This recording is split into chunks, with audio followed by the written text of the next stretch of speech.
programa do Jô na televisão é jô@globo.com, né?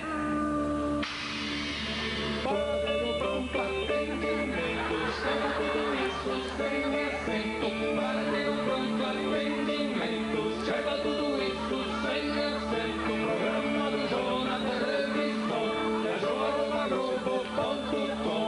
Programa do Jô na televisão é jô@globo.com.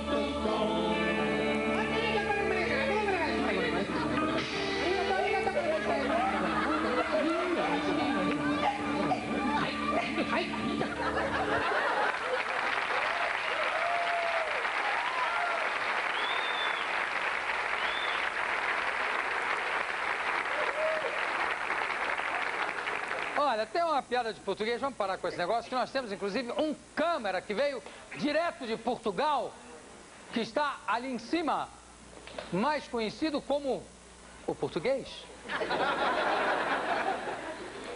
Ayrton, que veio direto de Portugal para aqui, para o nosso estúdio 3, não é isso? Salva de palmas para o nosso Ayrton.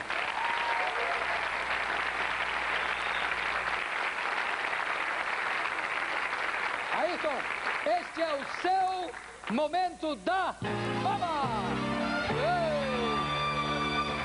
Você está há quantos anos no Brasil, Ayrton? 45.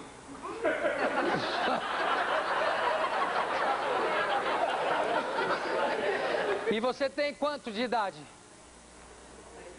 45. Quer dizer, você é português por opção mesmo. Porque você veio beber ou já nasceu aqui? Hein? Só nasci. Só nasceu lá. Só nasci. Mas e tens um pouquinho de sotaque, não tens? É pouquinho. Um pouquinho, é porque é bebê, era bebê, já veio com um sotaquezinho Eu pequeno. vim com 6 vezes. Nós temos aqui um grande diretor de TV que era português, J. Macedo. Você vai conhecer o Carvana Macedo? Quem? Trabalhou na Continental? E ele tinha umas expressões fantásticas. Por exemplo, ele queria, quando era para chegar perto do cantor ou do artista, ele dizia: vai ao pé do cantor. Aí o câmera, pá, mostrava o pé do cantor. Verdade. Close era enche o vídeo, enche o vídeo! Enche o vídeo com púcaro. O que é, Macedo? Era para dar um close do vaso. Enche o vídeo com púcaro! Era uma figura fantástica, Macedo. E agora Ayrton faz escola. Em sua homenagem, Ayrton, vamos ler uma piada de português, então. Eu geralmente não leio, mas como temos um português aqui nas câmeras, quem envia é Luciana Martins. O Joaquim chega na farmácia, pergunta para o balconista: tem termômetro colorido? Não, para que alguém ia querer um termômetro colorido? Maria está desconfiada que o nosso filho está com febre amarela. Que bobagem. Viu, Ayrton, que coisa horrorosa? Tá o frio aqui, né, Jô? É, tá frio. Você conhece alguma piada de português? Ah, só tem uma, o resto tudo é verdade. Assim não é possível, Ayrton, realmente.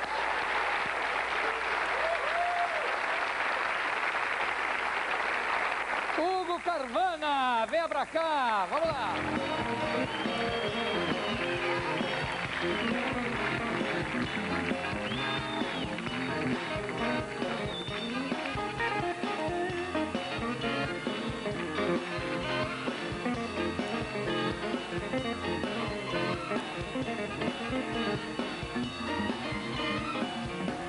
Vocês já viram que o Hugo é cheio de ginga, né? Matéria de malandragem.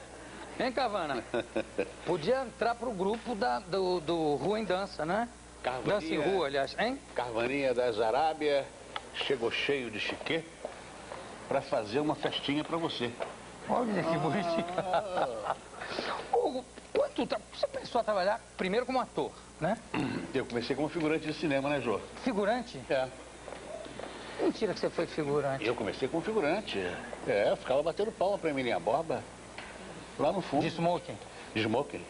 Batendo palma de smoking dentro da boate. Dentro da boate, na hora da briga, tinha que sair correndo, ou brigar e tal. Recebi umas bolachas, de vez em quando, do Wilson Grey, ou do Grande Otelo. Mas... Lembra de um filme aí que você aparece como figurante? Eu fiz 40, Jô. Como figurante? Como figurante, quase 40. Então fica difícil de lembrar um. Não lembro, assim, os que mais remarcaram, Sinfonia Carioca, depois eu conto Rio Fantasia, Baronesa Transviada. Com quem era a Baronesa? Com a Dercy? Não, Não, era Violeta Cavalcante. Violeta Ferraz? Violeta Ferraz. Violeta Ferraz. Violeta Ferraz. E aí, como é que foi, Hugo? Como é que alguém te pensou de figurante e disse, não, esse rapaz aqui é ator e tal? Como é que é? Jô, havia uma assistente de direção do Odson Macedo que gostava muito de mim. E quando eu descobri esse universo, vamos dizer, do show business, eu adoro isso aqui. Câmera, cabos, fios. Eu gosto de gente neurótica, e nós todos somos neuróticos, né?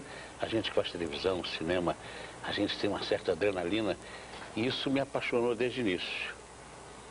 E eu fiquei apaixonado pelo universo do cinema, e fui estudar teatro, estudei teatro um tempo, mas não largava o cinema.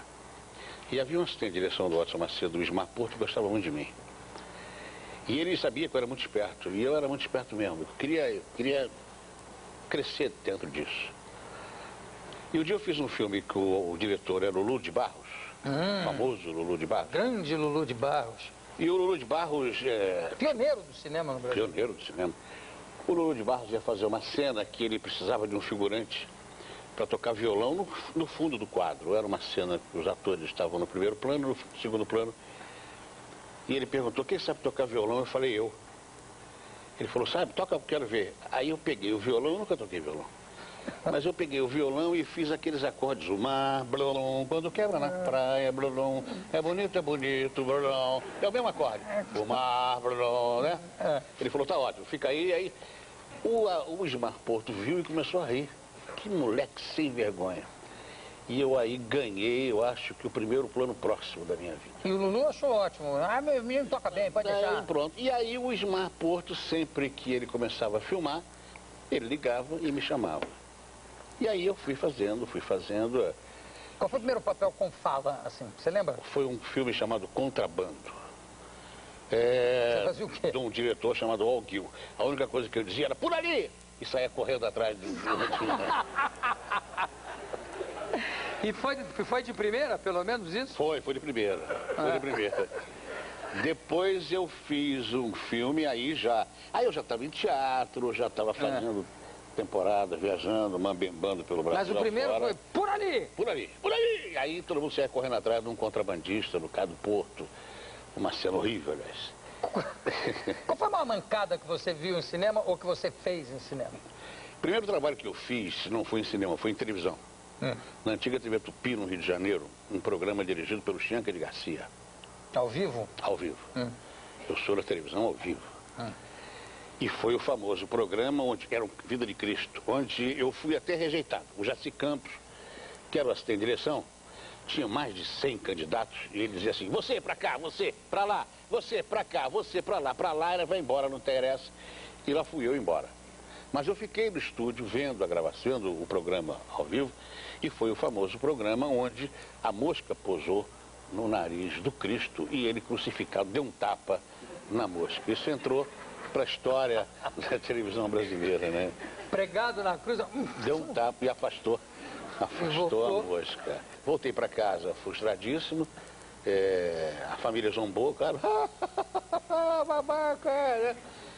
Mas aquilo me despertou a vontade, a curiosidade. Você que soltou a mosca no estúdio, né? Fala a verdade. Não foi escalado. Boa ideia, devia ter sido eu mesmo. Solta a mosquinha, solta.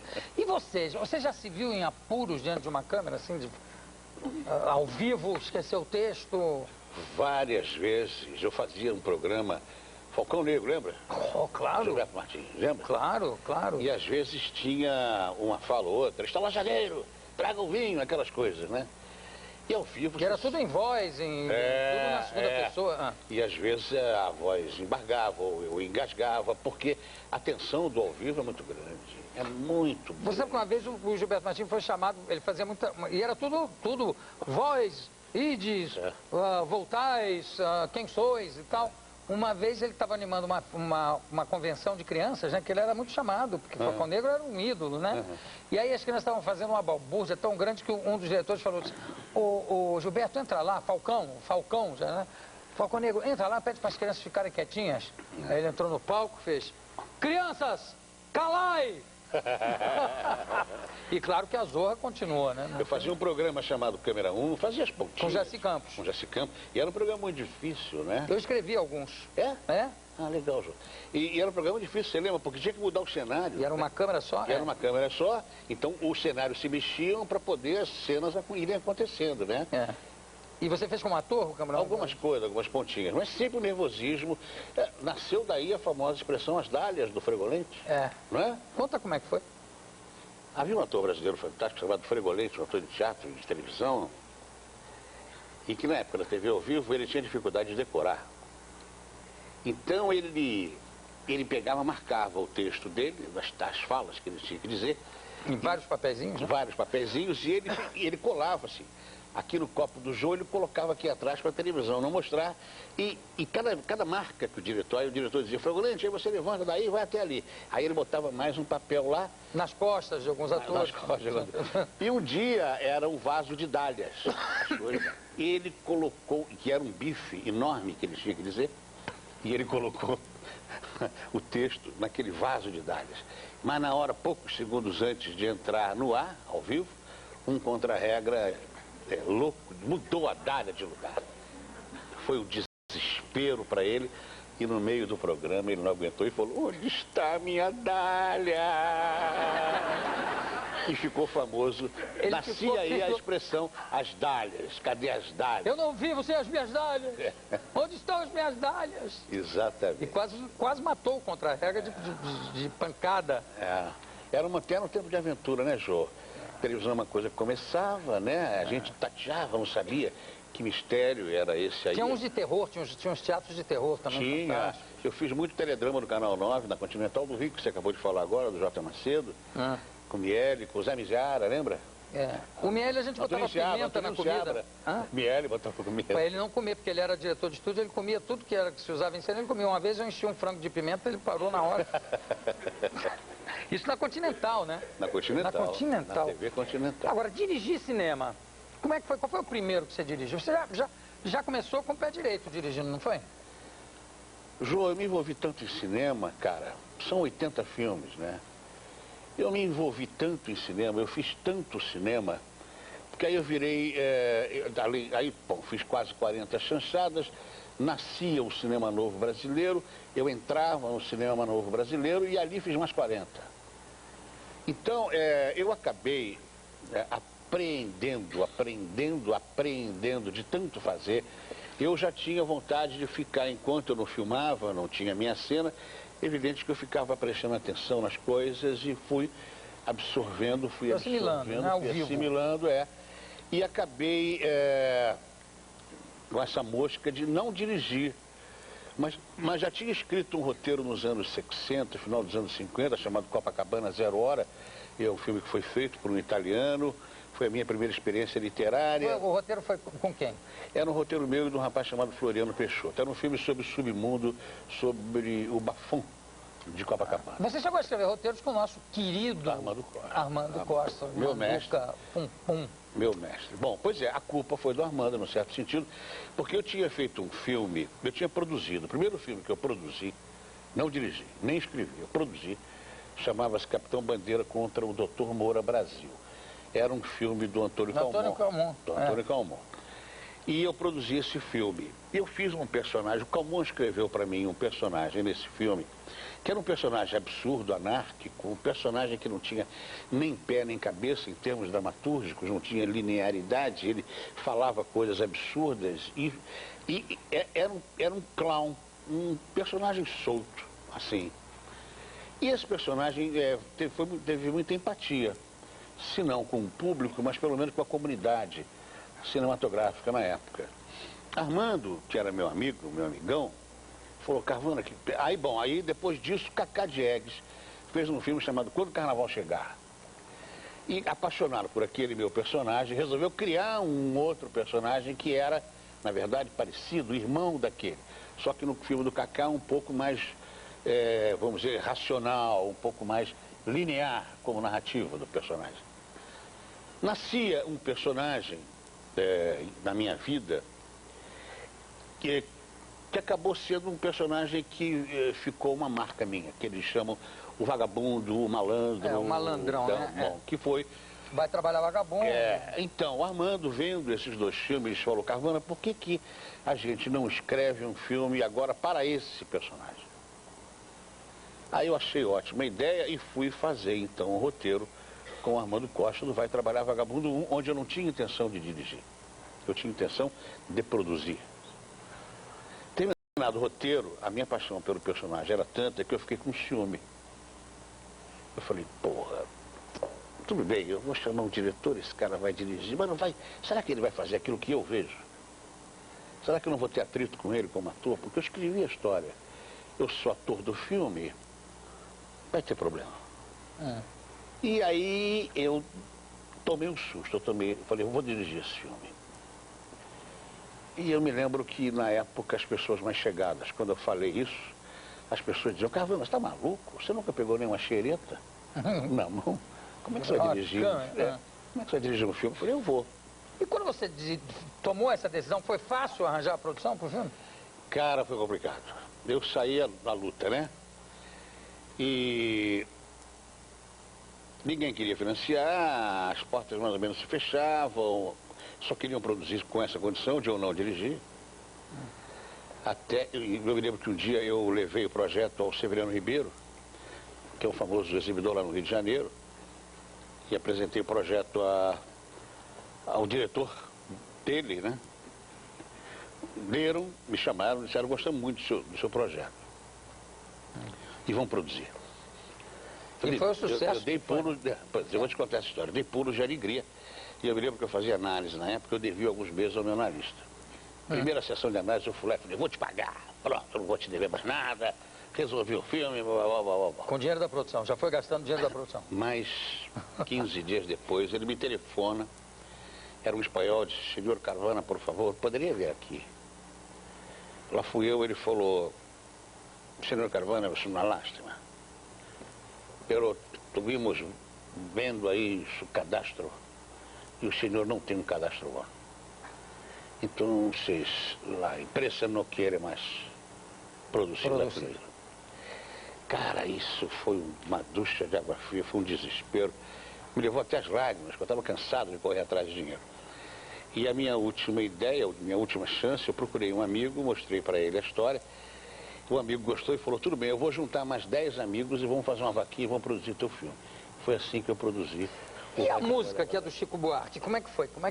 Como é que entrosou a música? Na época a gente era muito amigo, vivia junto, somos amigos até hoje, né? E a gente vivia muito junto, Chico e eu, a gente jogava botão e tal, e eu queria, evidentemente, que ele fizesse as músicas do meu filme. Então ele topou fazer e tal. E tem um episódio também engraçado, porque eu já estava montando o filme, estava no final da montagem, telefonava para ele e dizia, Chico, eu preciso das músicas, cara. Eu agora vou sonorizar. Amanhã, semana que vem está pronta, Carvana, semana que vem está pronta, semana que vem está pronta. Chico não aprontava, eu desesperado, o tempo passando. Um dia ele me telefona e fala, vem aqui ouvir. Aí eu corri na casa dele, e ele estava com um copo de uísque, um outro para mim. Na época era gravador de rolo, né? Aí ele ligou a fita e me mostrou as músicas, duas que ele fez para o meu filme, que foi Vai Trabalhar Vagabundo e a outra era A Flor da Idade. A gente faz hora, faz fila na Vila do Meio-Dia, lembra? Cara, eu tomei um pileque, eu chorei de alegria, a gente se abraçou, foi uma emoção danada. E ele falou para mim assim, Carvana, eu marquei de jantar com o Rui Guerra lá no final do Leblon. Vamos lá? Eu falei, vamos. Ele falou, vamos levar a música para eles verem, para o Rui Guerra ver? Eu falei, como, Chico? É gravador de rolo? Ele falou, o que tem? Aí tirou o gravador de rolo da parede e saímos os dois carregando. Bêbados, levando o gravador de rolo e levamos para o restaurante para mostrar para o Rui Guerra. E os garçons ajudavam a gente a cortar o fio que estava quebrado, botar numa tomada. Fazer a ligação. E quando as duas músicas acabaram de tocar, o restaurante inteiro batia a palma. Olha que maravilha. Todas as pessoas estavam no restaurante. Ô, você está terminando um filme agora, ou terminou de dirigir um filme agora? Não, eu fiz um menu, né? Que eu lancei ano passado, 2 anos atrás. Mas no momento... Não, estou preparando um filme. Você está em produção? Estou em captação, a pior palavra que existe. Estou naquela batalha de levantar recursos, né? Que eu já estou acostumado. Hoje, quanto para se fazer um filme? Você orça em quanto um filme seu hoje em dia? Esse meu está custando 4 milhões. De reais? É. 4 milhões de reais, que não é caro. 2 milhões de dólares, né? É? Um pouco mais de 2 milhões de dólares. Para um longa? É. Bom, eu conversei aqui com o Hugo Carvana. Ô, Hugo, espero que você consiga essa captação rapidinho. Vou captação de um outro filme. Agora eu vou fazer um musical, Jô. Eu namorava música há muito tempo. Agora eu vou fazer um filme que tem é com o Nanini, não é? E tem o título provisório de Tempestade Cerebral. Mas eu estou com vontade de botar o título de Miolos em Transe. Hugo Carvana, obrigado. Daqui a pouco a gente volta.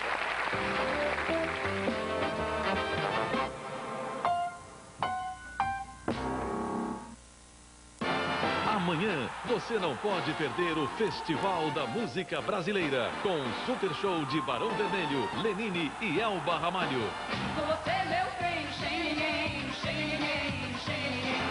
Amanhã, depois de Zorra Total, você vai curtir as emoções da 4ª etapa do Festival da Música Brasileira. Oferecimento Lysol Desinfetante. A nossa família protege a sua. Celulares Ericsson. Faça o mundo te ouvir.